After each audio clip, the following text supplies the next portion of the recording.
وروره داسې خبره ده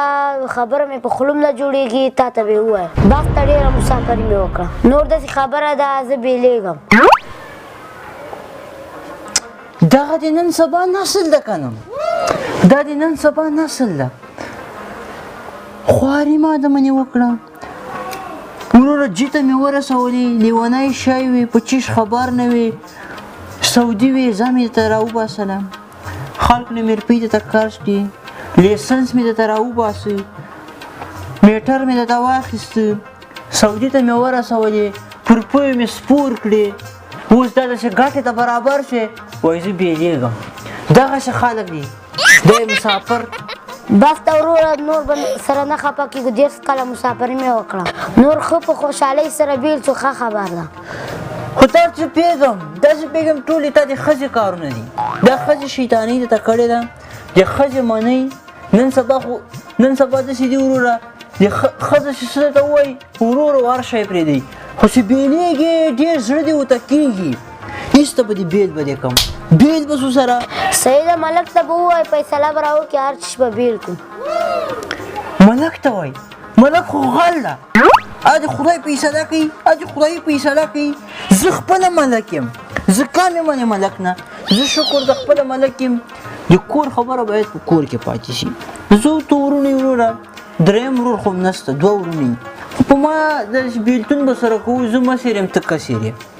وروره بېلتون به در سره وکړو زه درته فیصله کوم ښه 15 لکه روپۍ هم سرمایه ده یو کور لرو یو غوا لرو یو موټر لرو هغه 2 پټي لرو نو دې کې خو شک نشته که نه اول به دا مځکه سره بېله کړو پټي کې 2 پټي دي که نه یو یې تا کېږي یو د ما کېږي خو زه مسیر یم د یو پټی د ما مسیرۍ کې سم 2 پټي خو د ما سول ښه وایه ښه بېل سول ورپسې موټر ده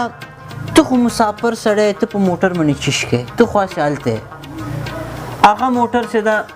هغه موټر هم د ما څه ورپسې غوا ده د ما خیلخانه ده واړه دي شیدې چکې تا خو یو ته یو د ښځه ده یو د زوی ده نو هغه په غوا باندې چیش کوي غوا هم د ما سوه ورپسې بل چې کور ده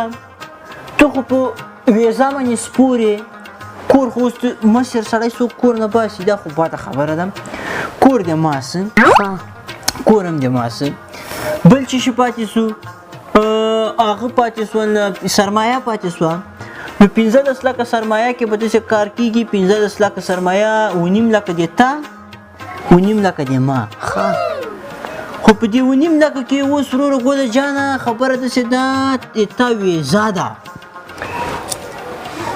سعودي ویزه لري وروره په پیسو باندې سپورې په 10 لکه روپۍ به ویزه درته حسابوم په 10 لکه روپۍ د ویزه سوه په 10 لکه روپۍ د لیسنس او په 100 ریاله د موټر اخیستی وو په 15 لکه روپۍ د موټر څه نو دا 100 روپۍ شوې 15 لکه او 10 لکه 15 لکه او 10 لکه 15 لکه روپۍ نو 15 لکه روپیو کې داسې کار وکړه 9.5 لکه روپۍ دې تیارې تا شته 9.5 لکه کې وباسه 15 لکه روپۍ 9.5 لکه روپۍ کېږي نو ته داسې سوې نور سره بیل سو ته د ما 9.5 لکه روپۍ قرضداری سوې 9.5 لکه روپۍ به ما ته راکوې او موټر هم د ما سو غوا هم د ما سوه پټي هم د ما دي په مسیارۍ کې کور هم د ما سو نو دا څنګه کار ده دا څنګه بېلتون ده هر شی هم تا واخیستل قرضداری دې هم زه کړم خو ما بېلېږه اوس بېل شوی چې د ښځې منې دغه به د کاري داسې به کېږي دا فیصله ده درېمګړي ته راسره کښېني هر چېشته کې کښېني یم او د تا دا فیصله سوه دا خو ظلم نه دا خو سوچه ظلم ده نورې خبرې پرېږده 9.5 لکه روپۍ مې قرضدار یم دا روپۍ به کله راکوې تا خو مزې دي کشکې ما ویزه وای کشکې ما ویزه وای ته خو پر پویه باندې سپورې ته خو پر پویه سپورې ویزه دې ستا میټر دې ستا لیسنس دې ستا خوب یې ګټې کشکې ما ویزه وای ویزه ته حسابېږي پوه شوې ویزه یې په 15 لکه روپۍ اخیستې ده په 10 لکه دې راحساب کړه دا ناروا نه ده ما نه خو ویلو خو تا دې خدای فضل داسې دا را په زړه سول ولې چې په 12 لکه روپۍ مې ښځه درته کړې ده او بدوار خو د منې پاتې وو نو وروره داسې کار ده 2.5 لکه قرضدار یې 2.5 لکه کې 10 لکه وراچوه د دې 8.5 لکه او 2 لکه نورې وراچوه د دې 50,000 کم 90 لکه روپۍ ولې د ښځې ولوار به نه پرخې ښځه مې چې ته کړې ده د ښځې ولوار به نه منې حسابو نو دغه ټولې روپۍ شوې ما چې خدای د ظلم نه وساتي ما چې خدای د زیاتي نه وساتي خدای دې ټول عمر ما باندې ظلم نه کوي چې زه به یو ناجایزه کار وکړم یو ظلم به وکړم چا ته وایي درېیم ته راسره کښېني کښېنه دغه فیصله شوه 50,000 کم 90 لکه روپۍ مې قرضدارې شوې او پیسې به راته راکوې ما لاس کې چیش نشته چې دا کور به پې چلومه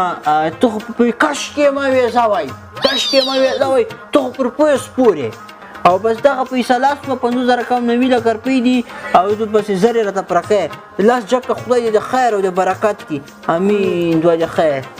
اوس خو 80,000 روپۍ راکړه چې ټکټ پې وکړم ټکټ روپۍ هم ولاکې لرم بس ته ډېر مې قرضدار ته اول دغه خپلې روپۍ را خلاصې کړه بیا به نورې در کوم زه بل چا نه راواخله امین دوه د خیر زه غلطې فیصلې نه کوم